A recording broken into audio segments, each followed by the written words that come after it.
Nadhira. Allahumma sholli wa sallim ala sayyidina Maulana Muhammadin wa ala alihi wa sahbihi asma'in nama ba'du. Yang sangat kula hormati ya, teman Bapak kawula Ki Haji Masbuhin Faqih, yang terhormat Ki Haji Robah Maksum, yang terhormat Ki Haji DRS Abdussalam MM selaku Rektor Inkafa, semua teman-teman dosen hadirin sedanten ingkang kula hormati, mahasiswa-mahasiswi yang sangat saya hormati. Tadi sudah dikatakan oleh MC, di antara alasan saya datang karena bapak saya ini temannya Ki Masbuhin. Itu salah, memang bukan di antara ya, karena itu memang. Tuh, kalau di antara ini sembrono. Karena kalau saya datang karena kalian itu dosa besar. Saya ini di rumah punya ibu sudah sepuh, punya pondok. Artinya saya punya kewajiban. Secara fikih kewajiban itu hanya bisa digugurkan oleh wajibun a'dhamu minhu, oleh kewajiban yang lebih apa? Besar. Kayaknya kalau mahasiswa-mahasiswa di sini tidak cukup untuk mengganti kewajiban itu. Sehingga saya berkali-kali memaklumatkan diri, yang undang saya nggak pernah sepuh itu dosa, karena menggugurkan kewajiban yang lebih apa? Besar. Jadi teorinya gampang, kalau ngundang sampean tuh mesti boleh karena nggak punya kewajiban. Jadi di rumah ya nggak punya pondok, terus ibu sampean kalau sampean di rumah ya sumpek, bocah kok nganggur gitu. Jadi fikih itu harus jelas. Saya ini pengagum fikih, jadi saya di rumah punya ibu, saya ulang lagi, sepuh, butuh perhatian saya dan saudara-saudara saya, punya pesantren, sehingga artinya punya kewajiban. Ini sekaligus maklumat bagi yang ingin ngundang supaya ngukur dosa ndak yang ngundang Gus Pak itu. Bukan kebaikan atau ndak, tapi dosa apa enggak itu. Artinya yang bisa menggugurkan kewajiban secara fikih itu hanya kewajiban yang lebih apa? Besar. Kayaknya tidak akan terjadi kecuali temannya bapak saya atau pernah guru-gurunya guru saya, misalnya Lirboyo, nanti Sakban ngundang saya 2 begini ya, ini kan abahnya Ki Masbuhin juga namanya Faqih, gurunya juga Ki Abdul Faqih. Saya berharap anak-anak Inkafa ini nekuni utamanya itu fikih. Fikih itu penting sekali, kata Sayyid Ali yang Shahibu Simtid Durar itu, wabihi qiwamus syariah, yang bisa mengawal syariat itu hanya fikih. Fikih itu ya kalau yang paling gampang tentu kita misalnya punya Fathul Qorib, Fathul Mu'in, Fathul Wahab. Tapi yang faham betul, mesti faham itu ngelotok setengah hafal. Jangan bawa kitabnya tok, sementing sekian semester terus selesai. Itu sama-sama dosa, itu dosanya ya dosa, mahasiswanya juga dosa. Karena sudah terlanjur sarjana agama, ternyata nggak bisa, itu kan mendingan tidak sarjana agama. Itu saya tak cerita sama Kiai Robah, itu ada fatwa kiai juga wali. Suatu saat ada penyanyi dangdut top terkenal di Indonesia itu nyanyi dangdut, ya penyanyi ya dai, entah itu hakikat entah majas tidak tahu. Itu kiai itu fatwanya lucu. Kalau kamu datangi dia pas main dangdut, masih saya beri izin. Tapi kalau datangi dia pas pengajian, itu tak larang. Kan santrinya jadi eskal. Ini pas pengajian dilarang, pas dangdutan kok malah dapat izin. Tapi bukan berarti halal ya, dapat izin.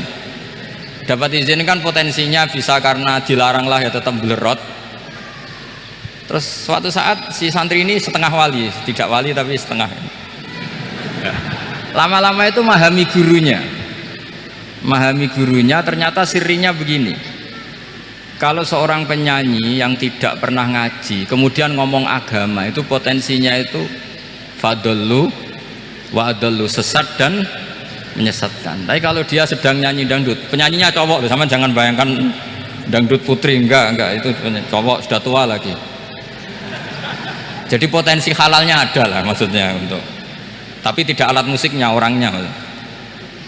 Tapi kalau dia nyanyi itu paling dosanya hanya nyanyi. Saya ulang lagi, murid tadi akhirnya paham kalau datangi pengajian Itu artinya ikrar kalau dia seorang dai atau seorang yang layak ngomong apa? Agama. Itu lebih bahaya karena kita santri, apalagi kita doktor atau MM, terus ngekrori orang yang nggak jelas asal usulnya. Tapi kalau nyanyi kan nyanyi saja, sehingga itu menjadi fikih. Bahaya terbesar dalam fikih adalah apa? Mengkaji fikih tidak dari ahlinya. Ya, seorang lagi ya, mengkaji fikih tidak dari apa? Ahlinya. Nah, kenapa demikian? Begini, saya beri contoh. Ilmu fikih itu tentu pertama dari Rasulullah SAW, kemudian bersanad sampai kita atau kita sampai Rasulullah. Itu ngalami sekian ijtihad yang tidak mudah. Saya beri sekian contoh. Dulu Imam Syafi'i itu sukanya sama guru yang miskin, ya, karena rata-rata santri juga miskin, jadi mesti ngidolakan guru yang miskin, karena sesama miskinnya harus berkoalisi. Tapi akhirnya gurunya Imam Syafi'i itu miskin sekali, namanya Muslim bin Khalid Az-Zanji itu miskin, Sufyan As-Tsauri miskin, Sufyan bin Uyainah miskin. Setelah ngaji di Medina itu Imam Malik itu kaya, pas itu Imam Malik sudah kaya. Setiap ketemu Imam Syafi'i dikasih uang. Sampai ketika Imam Malik itu bilang, kamu sudah alim, ilmu saya sudah habis, kamu ngaji sama yang lain. Sama siapa? Kata Imam Malik, orang yang sealim saya sudah meninggal, namanya Abu Hanifah, tapi dia punya murid namanya Muhammad bin Hasan Asy-Syaibani, kamu ke sana. Terus Imam Malik datang ke Baki. Dulu Baki itu pasar rental, ya Grab lah kira-kira sekarang itu. Mengumumkan siapa kafilah yang mau ke Irak. Kita ya Imam Malik, dibayari sama Imam Malik, ini yang antar ke Irak, ke Muhammad bin Hasan Asy-Syaibani. Imam Malik mulai ngeper, guru saya yang miskin tidak pernah nyangoni, guru-guru saya yang kaya sering nyangoni. Mulai memasalahkan kiai miskin gitu, kira-kira seperti itu, mulai masalah gitu. Setelah datang ke Irak di Muhammad bin Hasan Asy-Syaibani itu si Muhammad bin Hasan Asy-Syaibani itu kalau ngitung uang itu di meja tamu. Jadi punya emas lantaan, punya uang, kira-kira kalau Indonesia punya rupiah, punya dolar, dihitung itu di ruang tamu. Kata Imam Syafi'i, saya dengan Imam Malik saja nggak serik, ini lebih kedonyan lagi kiai. Ngitung uang itu di ruang tamu. Terus akhirnya si Muhammad bin Hasan Asy-Syaibani ini ahlul usul, dia pakar usul. Kamu heran sama saya? Iya, kiai kok kedonyan, dia ngomong gitu. Tapi kata Muhammad bin Hasan Asy-Syaibani, kalau kiai tidak boleh kaya, itu tak kayak wong fasik, ben gue demenan, gue mabuk. Oh jangan, nanti dipakai maksiat. Penjenengan mawon kersane digetokan, berarti kiai oleh sugih, pun angsal-angsal. Semenjak itu jadi satu fikih bagi Imam Syafi'i. Ternyata kalau mengharamkan kiai sugih berarti membolehkan yang fasik sugih. Kalau yang fasik sugih bisa dipakai i'anah alal maksiat. Semenjak itu mindset pikiran Imam Syafi'i rubah. Saking rubahnya sampai beliau berpendapat orang bisa beli Alphard, kok beli carry itu haram. Bisa jadi bupati kayak Pak Roba, kok jadi RT haram. Pokoknya gitu. Bisa keren Kak Gus Bak, kok jadi orang pendengar haram. Pokoknya haram terus. Karena dalil beliau al-Islam ya'lu wala yu'la alaih. Coba sampean ridho misalnya jadi orang Gresik dipimpin orang yang nggak sholat, ridho ndak? Ndak. Atau sholat tapi nggak bisa ngaji, ridho ndak? Ketika yang bisa ngaji berpotensi jadi bupati, terus keterusan. Karena Imam Syafi'i keterusan, ya umatnya keterusan. Akhirnya orang-orang Syafi'i itu politikus rata-rata. Ya, makanya sampean jangan kaget sama Baruba. Kakak saya wakil bupati dulu. Putranya Mbah Mun ada yang wakil apa? Gubernur. Dulu Gus Wahid yang menteri agama. Itu asal usul dari perubahan fikih, mindset, cara berpikir Imam siapa? Syafi'i. Jadi dulu itu fikih ditemukan itu jelimet, ada perdebatan. Itu tidak hanya pada level ulama, pada level Nabi pun ada perdebatan. Jadi jangan kira Nabi itu tidak debat, ya debat. Nabi itu asal seangkatan itu mesti debat, termasuk debat dengan malaikat. Jadi kalau perlu ya debat sama apa? Karena malaikat itu kan lugu itu gak iso mikir.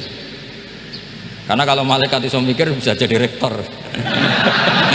Nanti kasihan Pak Salam gitu. Malaikat gak boleh jadi rektor.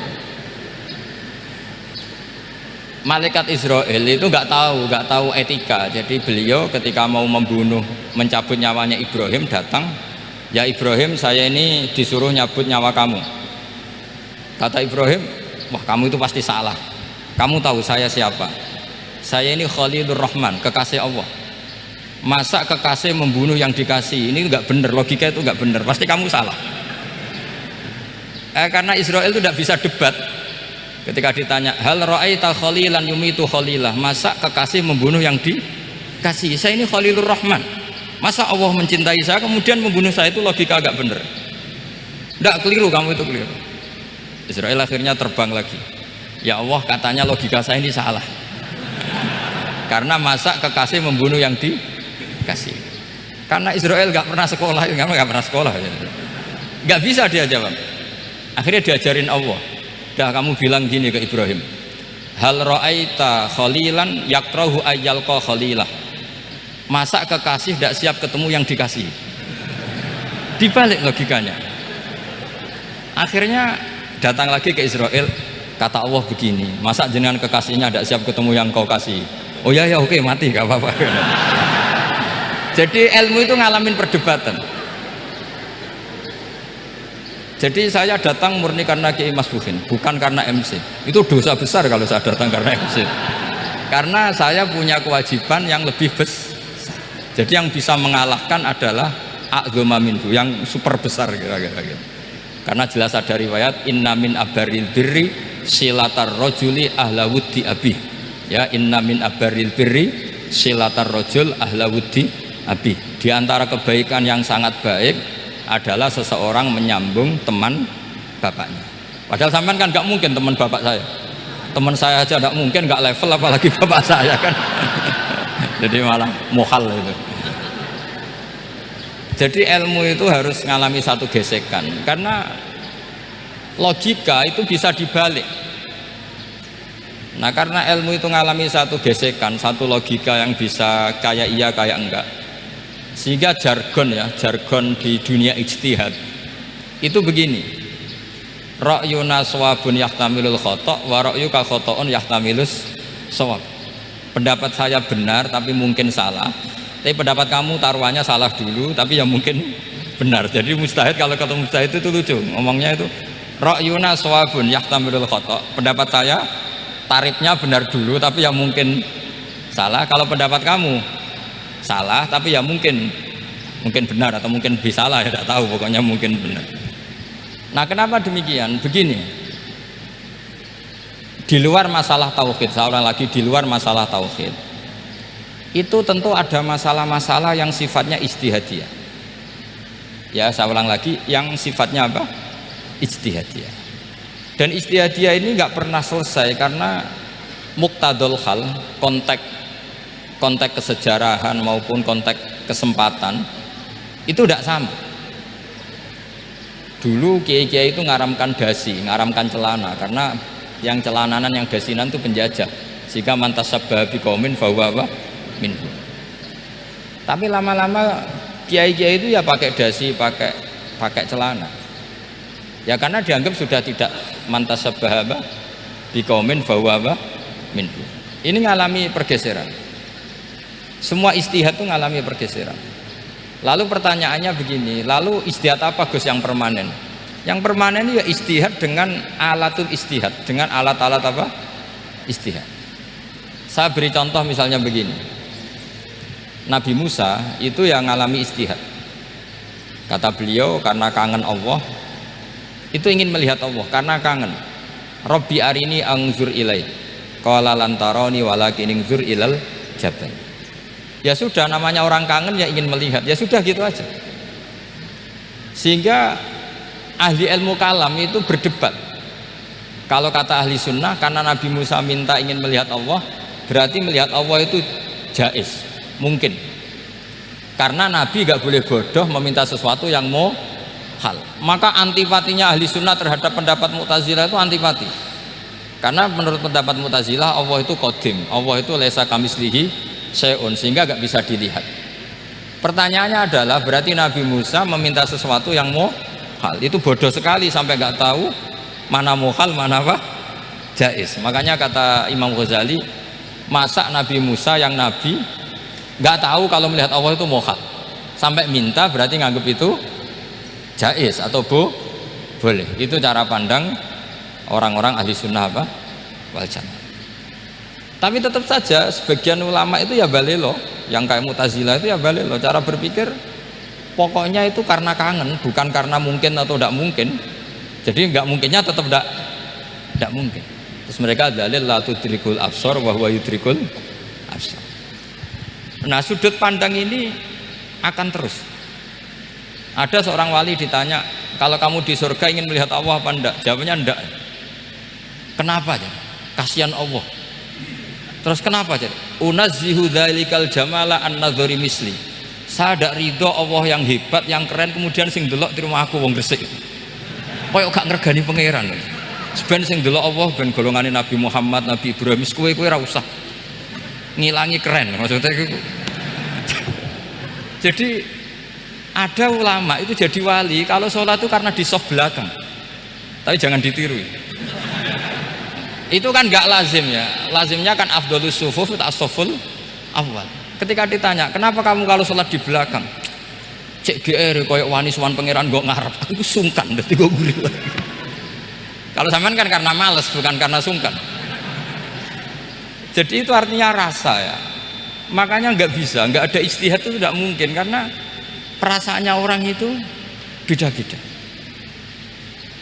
Itu Sayyid Abdul Al-Haddad itu kalau ngendikan masyhur, man da'a li dzalimin bil baqa faqad ahabba yu'sawwa fi ardi.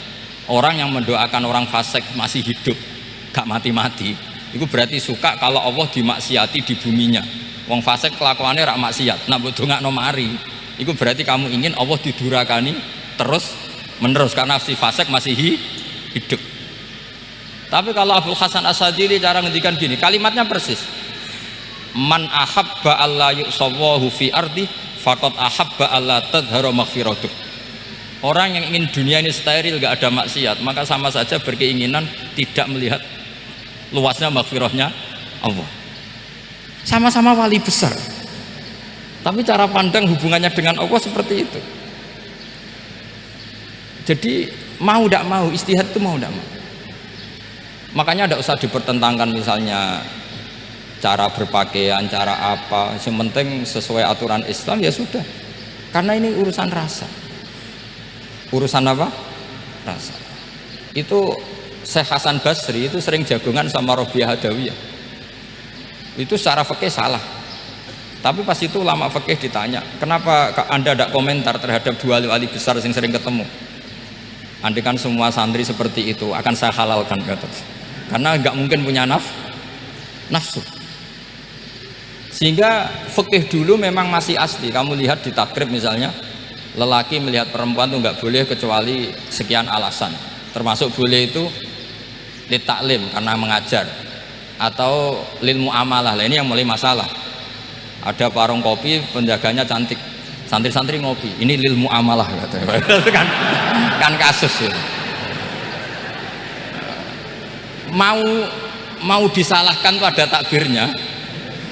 Mau dibenarkan ini jelas fasik kan, jelas fasik.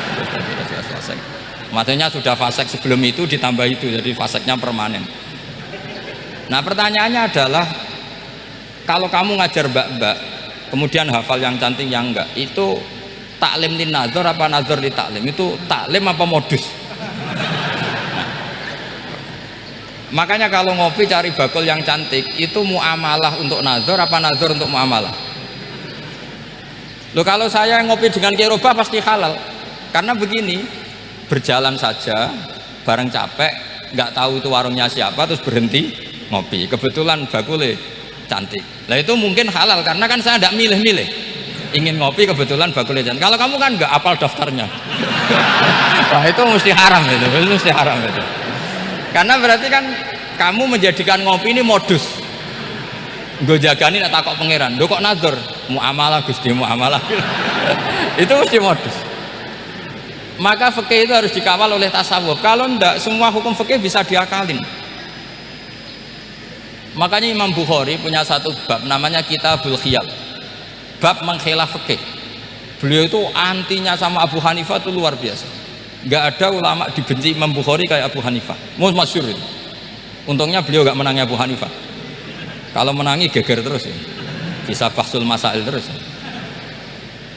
Itu Abu Hanifah itu ulama yang suka khilah.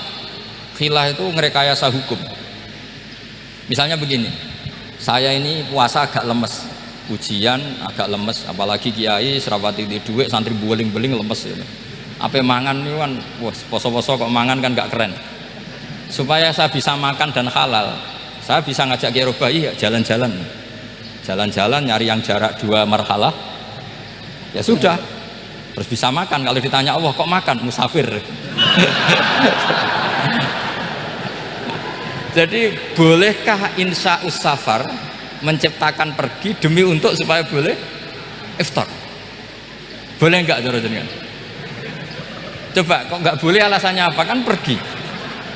Perginya juga enggak maksiat. Itu khilaf.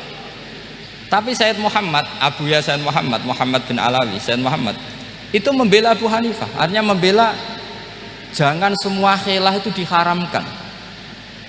Karena itu cara, saya ulang lagi, karena itu cara untuk mengawal bahwa hukum Allah itu luas. Karena kalau nggak ada khilaf itu ya kita kesulitan. Kita kesulitan. Misalnya begini, ini penjelasannya, makanya kita harus sering mendengar. Saya itu dulu masih sangat fikih itu protes, kenapa ada poluan polisi wanita? Itu kan pekerjaan cowok ya, pekerjaan pria. Tapi setelah mendapat penjelasan dari polisi itu alasannya masuk akal, Gus. Kadang-kadang orang nakal itu menyembunyikan narkoba itu di alat wanitanya. Itu kalau semua lelaki polisi kayak jenengan itu kan masalah itu. Sehingga memang harus ada polisi wanita karena sebagian pengedar narkoba itu perempuan dan menyembunyikannya di tempat itu. Kalau semua polisi cowok kan gak kebayang. Sehingga kita akhirnya mendengar membolehkan polisi itu wanita. Ada wilayah yang harus wanita. Begitu juga ada pertanyaan, kenapa sih dokter kandungan itu cowok? Saya punya banyak santri yang muhibin saya itu dokter kandungan. Tak tanya, kamu itu kok cowok kok jadi dokter kandungan, kan pekerjaannya seperti itu. Dia jawabnya lucu, dari 10 yang tes jadi dokter kandungan itu yang cewek itu lulus 2, yang cowok lulus semua. Karena ketika cewek dites melihat ketuban pecah darah itu langsung pingsan. Sehingga yang secara psikologi dablek itu kan memang lelaki.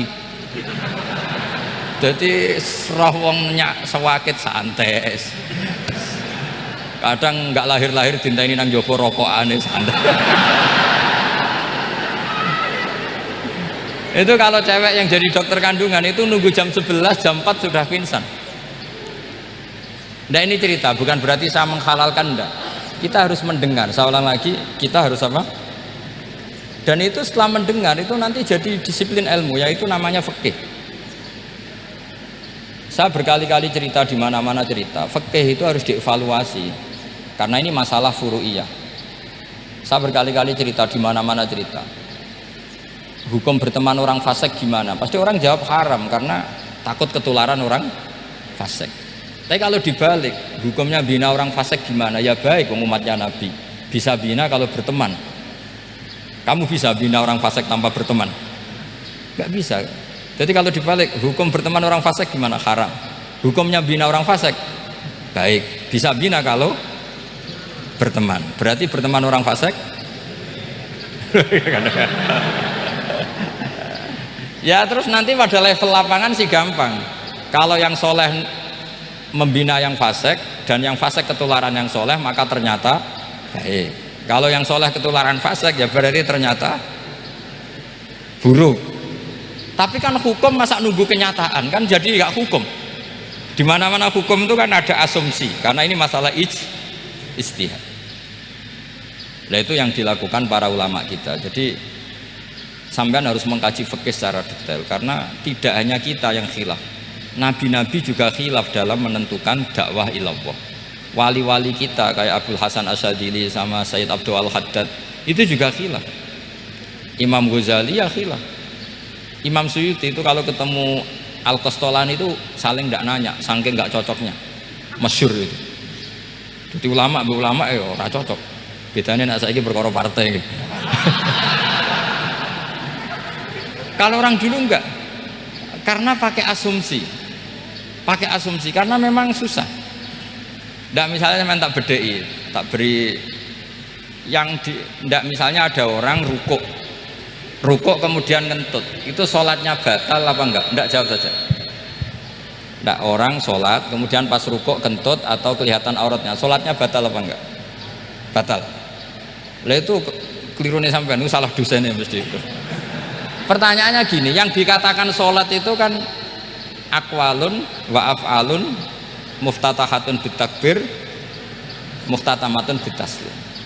Lalu ketika sampai rukuk apa sudah namanya sholat? Jika kamu katakan batal, namanya sholat aja belum kok sudah kamu katakan batal itu.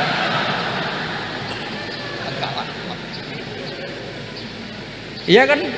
Jadi kalau aku mau sholat pas rukuk ngetut batal atau ora? Mestinya jawaban yang benar, ya ora sholat jadinya gitu. Karena kalau dikatakan sholat, definisinya harus sampai salah. Tapi kan kita nggak mungkin ngomong seperti itu, kan dianggap majnun. Padahal itu yang benar, yang punya kecerdasan. Nah makanya pertanyaannya, fikih itu ngikuti bahasa awam apa bahasa istilah? Kalau ngikuti bahasa awam ya kayak tadi, sholat kok pas rukuk kentut maka batal. Sebenarnya yang batal itu sholatnya apa rukuknya? Nah makanya terjadi perdebatan. Kalau yang pakar-pakar usuli itu salah istilah itu nggak mau. Saya ulang lagi, kalau pakar-pakar usuli itu salah istilah itu nggak mau.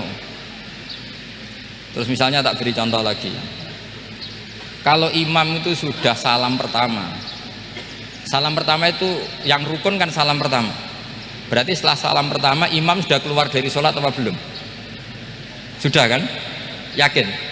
Ya sudah. Sekarang sama tak bedai. Lalu makmum itu kesunatan langsung berdiri apa nunggu imam salam kedua? Enggak, jawab satu. Nunggu salam kedua kan? Itu kriminalnya sampai dalam sufi itu. Kriminalnya begini, berarti Anda membolehkan makmum bergantung sama orang yang sudah tidak sholat.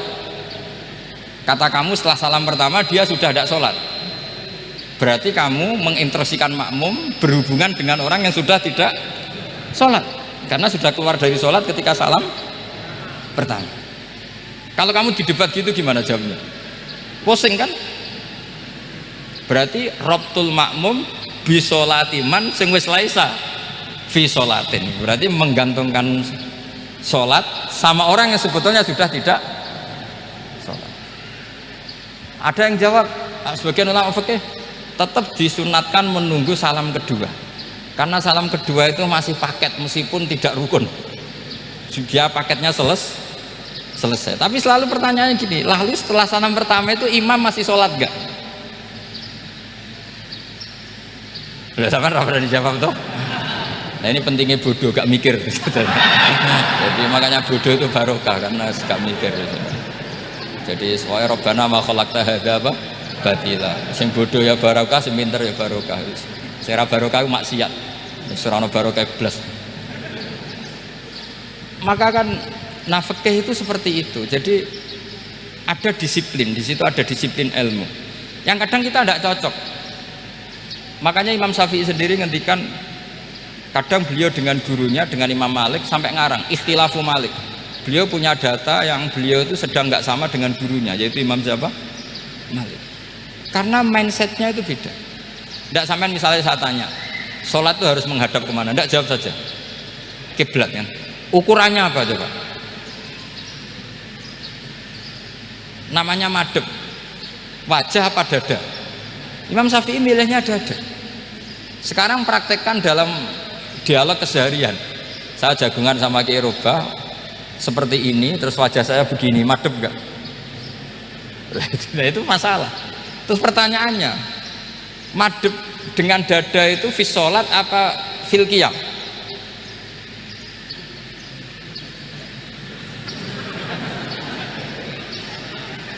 Loh enggak, kalau fis sholat pas sujud dada kamu madhep mana coba? Kamu enggak pernah mikir kan? Ya madhep pakai dada itu kan kalau berdiri, kalau rukuk sama sujud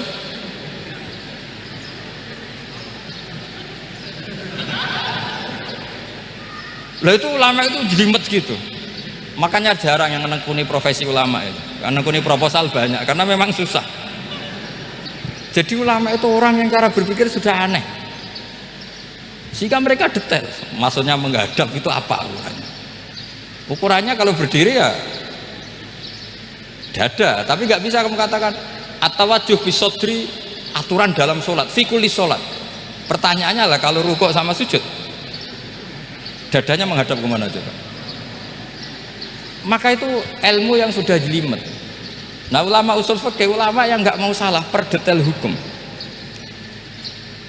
Sehingga menurut Imam Rafi'i, misalnya kalau beliau ditanya sujud itu gimana ya, asal wat'ul jabhah ya sujud. Tapi kalau menurut Imam Nawawi harus melibatkan 7 apa? Anggota, yaitu al-jabhah, wal yaden, wal rukbaten, wal qadamen. Oke, Imam Nawawi kita ikuti. Tentu keseharian kita pakai Imam Nawawi, yaitu berdasar hadis umirtu an asjuda ala sab'ati a'dzumin al-jabhah, wal yaden, wal rukbaten, wal qadamen. Berarti berapa? 7. Tapi pernah saya cek di kitab karangannya Imam Syafi'i, ketika beliau ngendikan saya suka kalau orang sujud itu melibatkan 7 anggota berdasar hadis ini. Tapi kata beliau wayah tami itu dan bisa saja sujud yang wat'ul jabhah itu sudah cukup. Terus kata Imam Syafi'i, limadha, karena Nabi ketika sujud itu hanya ngendikan begini, sajadalaka wajhi wa sam'i wa basori. Nggak ada di hadis wayadi, warubati, wakodami. Ya sudah akhirnya, itu sudut pandang. Terus gugatan kedua begini, ada orang Muslim yang sujud sama berhala. Untuk menjadi murtad itu harus 7 anggota apa cukup wat'ul jabhah alal ardi? Untuk sah menjadi murtad itu. Untuk sah menjadi murtad cukup wat'ul jabhah alal ardi harus 7 anggota. Untuk keabsahan murtadnya itu enggak jawab. Makanya ini tugas dosen-dosen ini meminterkan ini, karena namanya sudah faqih. Faqih itu ahli fikih yang detail, namanya faqih. Kalau ini mutafaqih. Jadi bukan tafakuha tapi tafakuha, kayak tamarodo itu. Jadi wazannya nanti itu wal idhari ma laysa fil waqi'. Jadi ini bukan gojlok, ini memang marah saya ini. Jadi kalau sudah pakai gelar fakih harus fakih betul. Karena ilmu fikih itu sebetulnya gampang. Sampai kalau ngaji i'anah itu kelihatan fikih itu gampang karena ada logika yang terbangun. Misalnya begini, orang kalau tawaf itu disuruh agak jauh dari Ka'bah. Jangan sampai nginjak sadarwan. Karena sadarwan itu pondasi itu ikut Ka'bah. Kenapa begitu? Ya jenenge ra muteri Ka'bah, ide Ka'bah. Jadi sebenarnya sederhana logikanya. Sing jenenge muter itu di luar itu kita muter. Nah kalau nginjak pondasinya namanya gak muteri Ka'bah tapi ida Ka'bah. Ya jadi sederhana sebetulnya, ya masuk akal. Jadi fikih itu enggak ada yang iskal, sebetulnya masuk akal. Tapi karena kita nekuni itu tidak serius, maka terus jadi paradok. Saya beri contoh lagi, ini sebagai penghormatan saya sama Kiai Mas Bukin, karena ini sudah namanya fakih. Kalau ada ayam jago ditabrak truk terus kejet-kejet, andai kan dibiarkan pun mesti mati karena gerakannya sudah harokatul mazbuh. Terus kamu sembelih, itu halal apa enggak? Enggak jawab, ayam jago loh. Kalau kamu katakan halal, dia sudah tidak punya hayatun mustaqirroh, kehidupan yang permanen. Andai kan kamu biarkan pun 1 menit lagi meninggal. Kejet-kejet kan mau prosedur saja, maksudnya pantasnya mati yo kejet-kejet sih, tapi sebetulnya sudah pasti mati. Maka ini ada 2 ulama. Kalau kata Imam Malik tetap namanya halal karena ruhnya masih di situ, sehingga ketika kita nyembelih ya nyembelih hewan yang hidup. Yang namanya nyembelih itu pokoknya mematikan yang punya ruh, sementara saat itu rohnya masih di situ, meskipun 1 menit lagi pasti mati. Tapi kalau mazhab Syafi'i enggak, ini sudah harokatul mazbuh, tidak punya hayatun mustaqir. Sehingga dalam perdebatan ulama fikih itu lucu, kadang ya gampang gampang-gampang mangkel no. Misalnya begini, kalau ada anak lahir tidak ada amaratul hayat, nggak nangis, nggak bernafas, sunat disolati apa enggak? Siktun itu, siktun sing layas tahilu walayas, langsung lahir langsung mati, nggak ada amaratul hayat. Rata mikir tuh, itu tidak wajib disolati. Alasannya, ya kan memang sholat alal mayit kan tidak pernah hidup. Di mana-mana mayit itu setelah hidup mati. Ini kan tidak pernah hidup. Namanya ya qit'atul lahmin, ya potongan daging itu aja. Jadi kadang fikih diwaca tenan jebule mangkel no. Terus ketika di kitab Minhajut Thalibin itu, kalau kamu keluar mani itu wajib mandi enggak? Wajib kan? Kalau keluar mani inzal itu kan wajib mandi. Nah, kenapa nifas atau wiladah keluar bayi? Kenapa ibu-ibu kalau keluar bayi wajib mandi? Alasannya lucu. Li'annal walad maniyun pun akidun. Ini kan wis mani cuma mengkristal. Jadi kadang fikih mangkel loh. Apa ya kok? Sembrono gitu. Masuk wajib mandi wiladah itu karena apa? Li'annal walad maniyun mun akidun. Iku mani sing wis mengkristal. Mani sing wis jelalatan lah, lahir nangis macam-macam. Jadi ternyata karena kenapa fikih butuh alasan? Nyari hadis tentang keluar anak mandi itu nggak ada yang sorry, yang ada adalah tentang inzal, innamal ma' minal. Akhirnya dicari-cari ternyata walad itu maniyun munakid. Lah ini problem fikih. Sampean harus siap dengan pelajaran seperti ini, meskipun sampean mungkin wong priyayi tapi ini ilmu. Ya, saya ulang lagi, ini ilmu. Sehingga ulama itu mau tidak mau harus mau mendengar, karena logika yang terbangun itu nunggu kalau mendengar. Kayak tadi Nabi malaikat Israel baru sadar, masa kekasih bunuh yang dikasih, masuk akal, iso mikir juga Israel. Kalau sama sampean sih nggak nerima, tetap selonang-selonang. Ini masalah Ibrahim Khalilur Rahman. Sehingga kita di alasan fikih itu harus kita dengar. Saya dulu itu, saya sampai sekarang itu sama, kalau bayi lahir masih sudah berbentuk bayi, saya sendiri berpendapat sebaiknya disolatin kalau sudah berbentuk bayi, meskipun tidak tidak nangis, tidak ada amaratul hayat. Kan yang digugurkan itu wajibnya, bukan masalah boleh dan tidak. Itu banyaklah perdebatan ulama di bab itu. Saya beri contoh lagi perdebatan ulama. Ini contoh-contoh fikih karena ini khusus penghormatan status fakih tadi. Itu kalau ada orang mati, jenazah itu. Jenazah itu kalau sholat, itu kan umumnya jenazah di depan, kita nyolati di belakang. Itu yang mengatakan begitu ya tidak punya alasan, ya taunya mulai dulu begitu, di mana-mana nyolati jenazah, jenazahnya di depan. Tapi di kitab Mahali jelas diterangkan, kata kaul sani tidak wajib. Alasannya ya lucu, fa innal janazah laisat bi imamin. Jenazah itu tidak imam, kenapa harus di depan? Bukan kacau kan? Lu coba alasannya di depan apa? Dia ada imam kok. Nah barokahnya fikih itu, sehingga kita melihat di Arab Saudi sekarang itu jenazah kan di belakang, tapi kita tetap nyolati mayit. Kalau di Arab Saudi musim haji itu jenazahnya di kamar mayit, tapi kita nyolati. Itu satu-satunya takbir ya tadi, fa innal janazah laisat bimanzilatil imam. Tapi jangan praktekkan, nanti dia kepaliran sesat tuh. Saya hanya cerita ilmu, jangan dipraktekkan. Kalau dipraktekkan masih jadi aliran sesat. Mono jenazah ning mburi mame kok ngarep aliran sesat. Sebetulnya bukan sesat gitu. Uji coba fikih. Ya karena tadi fa innal janazah laisat bimanzilatil. Bukti lagi kalau sampean sholat ghaib. Sholat ghaib ini misalnya mayitnya di Surabaya, boleh nggak sholat ghaib di sini? Terus jenazahnya di belakang kamu apa depan kamu? Nah ini kan fikih itu pokoknya gitu. Makanya standar furu'iyah itu susah. Karena perdebatannya itu mirip-mirip, kayak iya, kayak tidak, kayak.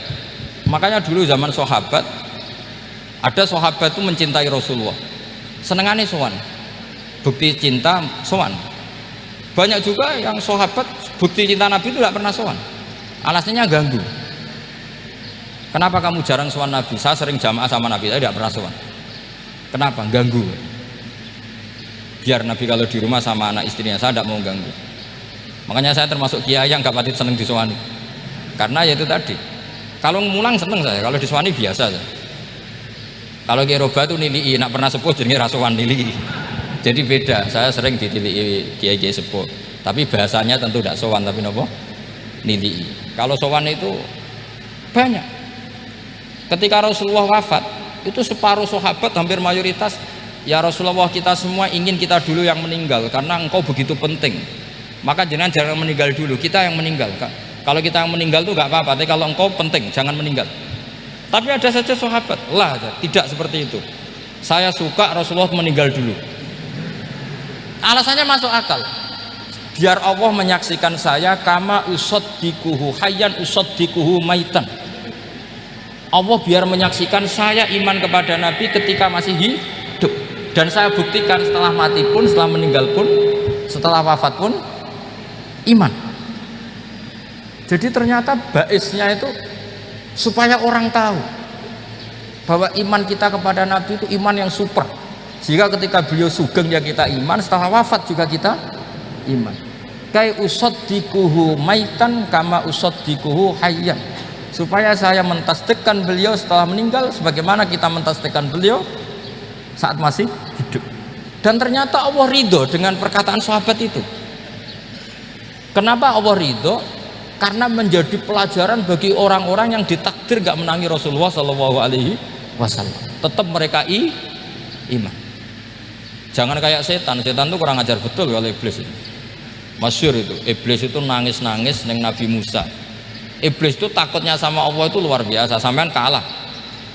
Iblis itu setiap ketemu malaikat karena dia ngerti alam gaib, mesti apa itu kama sali syaitani id qala lil insani kfur falamma kafara qala inni bari'um minka inni akhafu wa rabbal alamin. Jadi setan iblis itu paling sering bilang inni akhafu wa rabbal alamin, karena iblis itu tahu surga, tahu neraka, tahu kekuasaannya Allah. Jadi takutnya sama Allah luar biasa.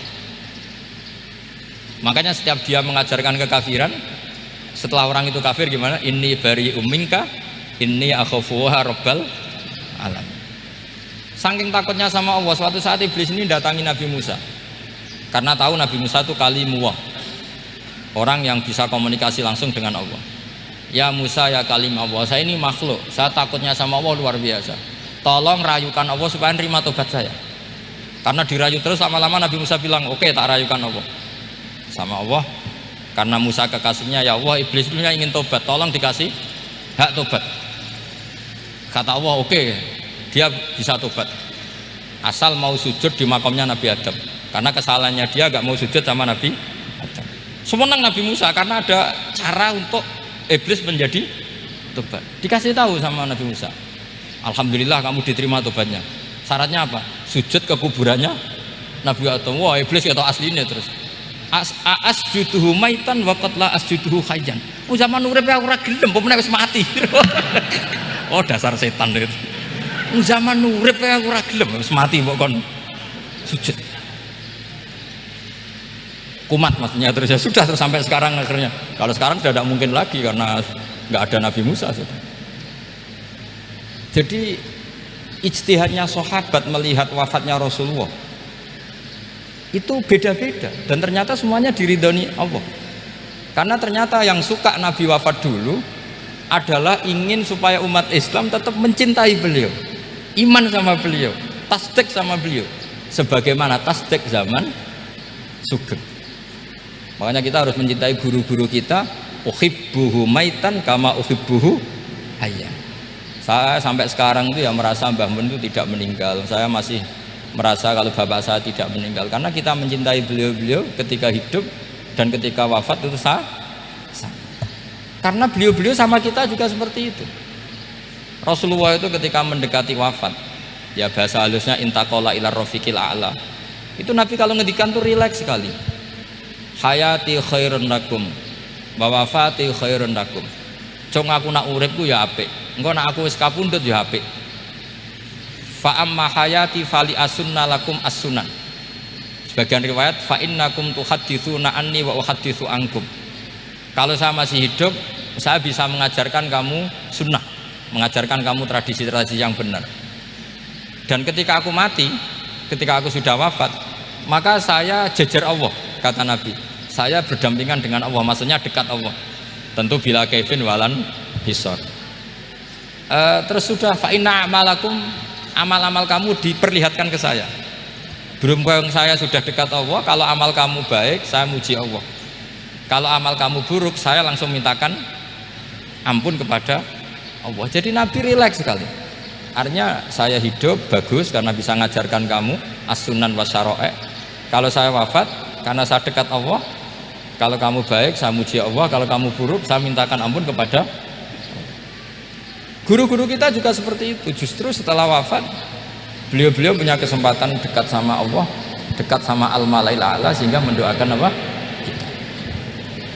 Nah, terus kata Sayyid Muhammad, wala taqulu lima yuqtalu fi sabilillahi amwat. Kamu jangan pernah berkeyakinan atau berpendapat atau berkomentar kalau orang-orang yang mati fi sabilillah adalah berstatus apa? Mati, amwat. Kalah. Terus kata Sayyid Muhammad, hadza li amati syuhada. Ketentuan ini bagi umumnya syuhada. Artinya gini, umumnya syuhada saja tidak berstatus amwat, apalagi hadza Rasulullah sayyidul syuhada, sayyidul anbiya, sayyidul mursalin, tentu tidak pernah berstatus amwat. Ya, saya ulang lagi ya, jadi zaman cara berpikir amatu syuhada, syuhada yang umum saja berstatus hidup, tidak boleh distatuskan amwat, apalagi Rasulullah itu sayyidus syuhada, sayyidul anbiya, maka status beliau pasti hayyun la yamut, pasti beliau itu hidup tidak. Dan karena beliau itu asfaq, sangat sayang kepada kita, sebagaimana zaman beliau hidup itu sayang kepada kita sampai nangis-nangis minta hak syafaat, maka setelah meninggalkan pun beliau pasti sayang kita dan pasti berusaha supaya kita diampuni oleh Allah Subhanahu wa ta'ala. Sehingga ada sahabat yang tadi berpendapat, kalau saya nggak masalah Nabi wafat dulu, supaya Allah menyaksikan saya usaddiquhu maitan kama usaddiquhu hayyan. Jadi ini cerita ya, cerita sudut-sudut pandang. Jadi saya mohon kalau mengkaji fikih itu harus detail, minimal takrib itu setengah hafal, supaya konstruksi ilmu itu utuh. Ya, sama lagi konstruksi ilmu itu, karena ilmu itu mesti ada yang apa ya, ya rodok setengah salah itu, tapi disalahno ora kena. Ndak sampean tak bedheki, nak pancen bener langsung tak angkat jadi rektor. Nak bener tuh. Coba rukun sholat pertama itu apa coba? Rukun sholat pertama. Niat. Niat sama berdiri dulu mana? Ayo niat dulu baru berdiri, apa berdiri dulu baru niat? Berarti niat sama berdiri dulu mana? Rubah kan?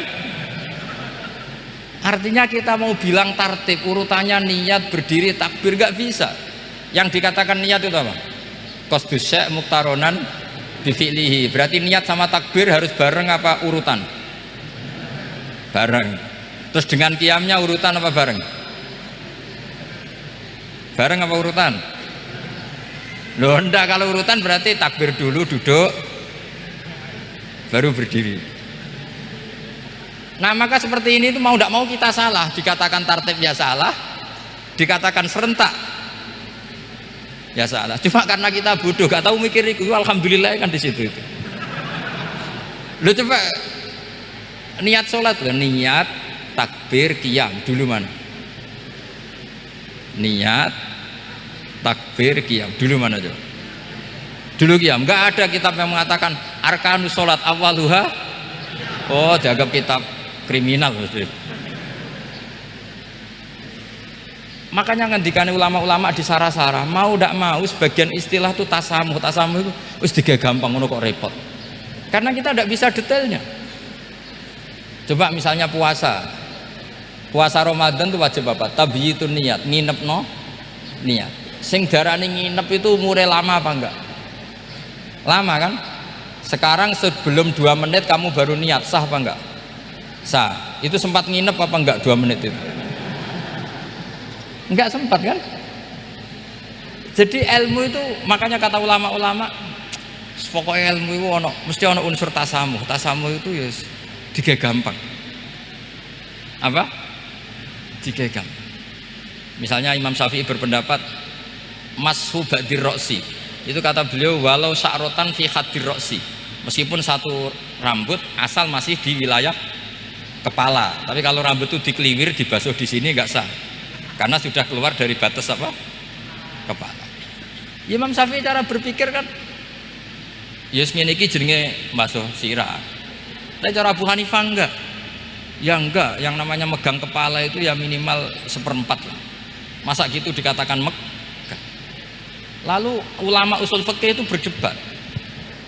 Sesuatu itu sesuai masodaknya. Masodak itu yasduku alaihi kadza, yaitu ini tadi saya cerita ke Ibu Khen tentang ngaji Jamul Jawame.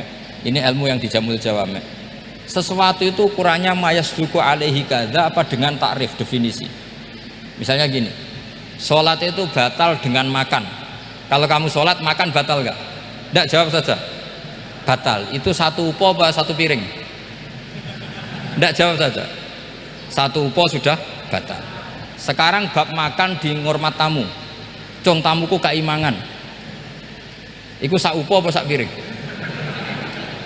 Lah ini kan tidak fair, di bab tamu makan satu piring tapi di bab sholat satu upo. Maka pertanyaannya, lalu penamaan sesuatu itu berdasar masodak mayasduku alaihi ismu kadza atau berdasar uruf?